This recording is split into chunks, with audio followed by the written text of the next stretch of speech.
آپ سے پوچھتا ہوں، اس وقت سب درد بھری باتیں ہم کر رہے ہیں، مسلمانوں کی بیٹیاں بھاگ رہی ہے اور یہ ہو رہا ہے اور وہ ہو رہا ہے، ذمہ دار کون ہے؟ کون ذمہ دار ہے؟ ابھی مفتی صاحب جہیز کے اوپر گفتگو، خوبصورت گفتگو کر رہے تھے. آپ سے پوچھتا ہوں، ان مسائل کا حل کس کے ہاتھ میں جوانوں؟ وہ ایک بوڑھے باپ کی داستان سنا رہے تھے. میں کہتا ہوں اگر بیٹا اڑ جائے کہ میں نے کوئی کیش نہیں لینا، تو کس باپ میں ہمت ہے کہ وہ اپنے سمدھیانے سے کیش طلب کرے؟ نوجوان کہیں میں جوان ہوں اور محمد الرسول اللہ کا غلام ہوں. ارے جب جلسوں میں یہ پڑھتے ہو، جب جلسوں میں یہ پڑھتے ہو کہ کون دیتا ہے، دینے کو منہ چاہیے، دینے والا ہے سچا ہمارا نبی، تو جب نبی دینے والا ہے تو اپنے ہونے والے سسر سے کیش کی بھیک کیسے مانگتے ہو؟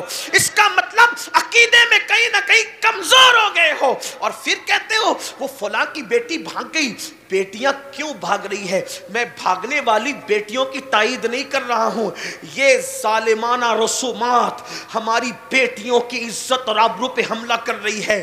بچیاں پورے ہندوستان میں جو مذہب اسلام باز بچیاں چھوڑ کر مرتد ہو رہی ہے، وہاں کہیں نہ کہیں ان ظالم رسومات کا عمل دخل ہے. میں اگر علماء سے گزارش کرتا ہوں، میں ان کا بہت چھوٹا ہوں لیکن ایک مشورہ دیتا ہوں، اگر ان رسومات کو ختم کرنا ہے تو ہم بڑا رول ادا کر سکتے ہیں. قوم کو سمجھاؤ، نہیں مانتی ہے اعلان کر دو جس میں کیش مانگا جائے گا، ہم وہ نکاح نہیں پڑھائیں گے.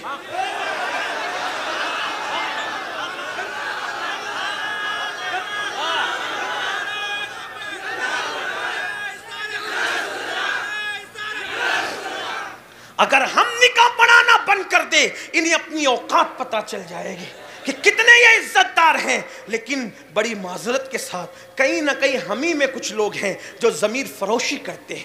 اگر ہم لوگ امام حسین کی طرح ڈٹ جائیں تو وقت کے یزید کو اب بھی اپنی گردن جھکانا پڑے. یزید ایک شخصیت کا نام نہیں ہے، یزید ایک نظریے کا نام ہے. یزید ایک اور حسین بھی ایک شخصیت کا نام نہیں ہے، حسینیت بھی مکمل نظریے کا نام ہے. اور دونوں نظریے کیا ہیں؟ خود کے نفس پر شریعت کا سودا کرنے کو یزیدیت کہتے ہیں، اور جان لٹا کر کے دین بچانے والے کو حسینیت کہتے ہیں. آؤ آؤ اے بنگال کے سنی جوانوں، آج میں تمہارے عشق مصطفیٰ کا امتحان لینا چاہتا ہوں جیسے اس کنیز نے لیا تھا.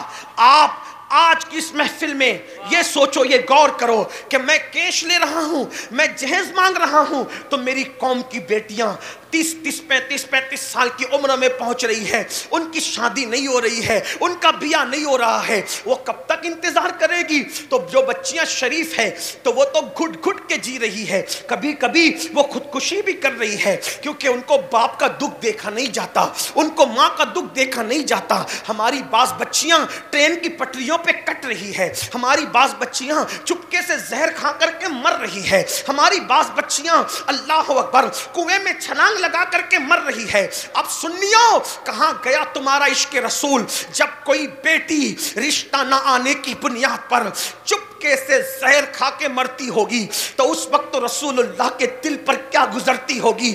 ہم کسی مردہ نبی کو نہیں مانتے، ہم تو اس نبی کو مانتے ہیں. تو زندہ ہے واللہ، تو زندہ ہے واللہ، میرے چشم عالم سے چھپ جانے والے. سوچا، کبھی غور کیا جب کوئی بیٹی ٹرین کی پٹریوں پہ کٹتی ہوگی تو اس وقت رسول اللہ کے دل پہ کیا گزرتی ہوگی؟ جب کوئی بیٹی کسی دریا میں چھلانگ لگا کر مر جاتی ہوگی باپ کی آبرو کو بچانے کے لیے، اس وقت رسول اللہ کے دل پہ کیا گزرتی ہوگی؟ اور اس سے بڑی بات، بیٹیوں کی خودکشی پر رسول اللہ کو جو تکلیف ہوتی ہے اس سے زیادہ تکلیف جب وہ کسی کافر کا ہاتھ پکڑ کر اپنے مذہب کو چھوڑ کر کے چلی جاتی ہوگی. تو اس وقت تمہارے اور میرے نبی کے دل پر کیا گزرتی ہوگی؟ طائف